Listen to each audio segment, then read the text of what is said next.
भारत में HMPV virus के मामले लगातार बढ़ रहे हैं, जिससे लोगों में दहशत फैल गया है। दरअसल देश में अब तक इस वायरस के कई मामले सामने आ चुके हैं, जो कि अलग अलग राज्यों से सामने आए हैं।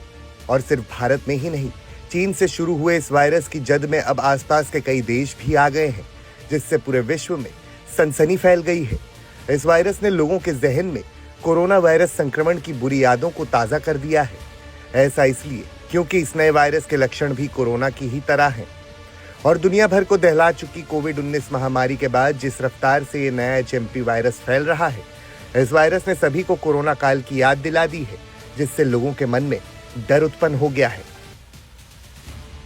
एचएमपी वायरस के लक्षण: बच्चों बुजुर्गों पर करता है अटैक, सांस से जुड़ी समस्याएं, फेफड़ों की नली में इंफेक्शन, खांसी और सांस लेने में दिक्कत, गले में खराश, नाक बहना, बुखार, ठंड लगना, सिर दर्द और थकान।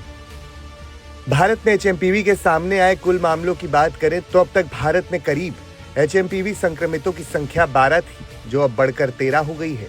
और गौरतलब है कि जितने भी मामले सामने आए हैं वो अलग अलग राज्यों से सामने आए हैं, और उनमें से ज्यादातर बच्चे ही इस वायरस की गिरफ्त में आए हैं। ये बच्चे कैसे इस वायरस के चपेट में आए हैं, ये तो अब तक साफ नहीं हो पाया है, लेकिन बढ़ते मामलों ने चिंता बढ़ा दी है। केंद्र से लेकर राज्य सरकारें सतर्क हैं।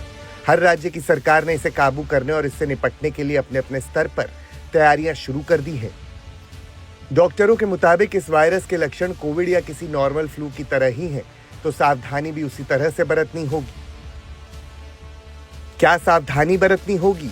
हाथ बार बार धोना, सैनिटाइजर का इस्तेमाल, सोशल डिस्टेंसिंग, मास्क पहनना। खांसी, जुकाम, बदन दर्द, सांस संबंधी समस्या या फिर सिर दर्द होने पर तुरंत जांच करवाना भी जरूरी है।